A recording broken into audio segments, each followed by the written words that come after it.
খিল ছিল বলে ইঞ্জেকশন দিয়ে বাড়ি ফিরিয়ে দিয়েছিল। তারপর আবার কীরকম হয়েছিল নিয়ে এসেছিলাম, বলছি যে ডাক্তারবাবু দেখুন হবে তো হবে, না হলে আমি কাঠি নিয়ে চলে যাবো। বিধান ভূঁইয়ার না থাকুক, আধ ঘন্টা থাকুক, একে চ্যানেল করে দাও। আমার মেয়েটা বসেও চেয়ারে চ্যানেল করেছে, এখানে পাইনি, এখানে করেছে। তারপরে ইঞ্জেকশন পরপর 4-5টা দিল, পরপর কীরকম হয়ে গেল, রক্ত উঠে কি মারা গেল আমার।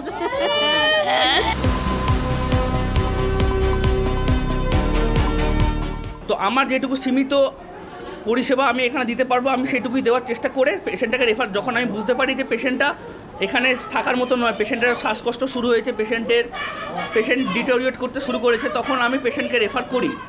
এবার গাড়িকে ফোন করি, অক্সিজেন সিলিন্ডার দেওয়া একটা অ্যাম্বুলেন্সকে, এবং সেই অক্সিজেন সিলিন্ডার দেওয়া অ্যাম্বুলেন্স যিনি দাদা চালান তাকে ফোন করার আসতে যেটুকু সময় লাগে সেইটুকু সময়ে আমি ওখানে ছিলাম উপস্থিত।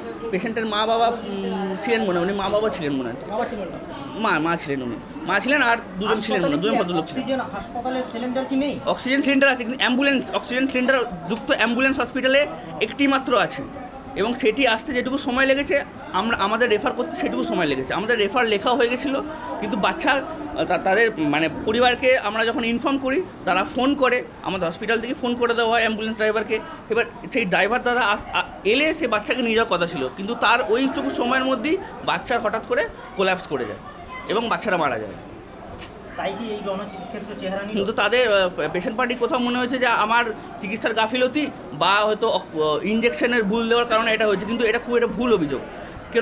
কোনো চিকিৎসক কোনো বাচ্চাকে বা কোনো রোগীকে ভুল চিকিৎসা বা ভুল ইঞ্জেকশন দিয়ে মারতে চায় না, এটা তার উদ্দেশ্য থাকে না কখনোই, কিন্তু সমস্ত পরিস্থিতি সবার হাতে সমানভাবে থাকে না।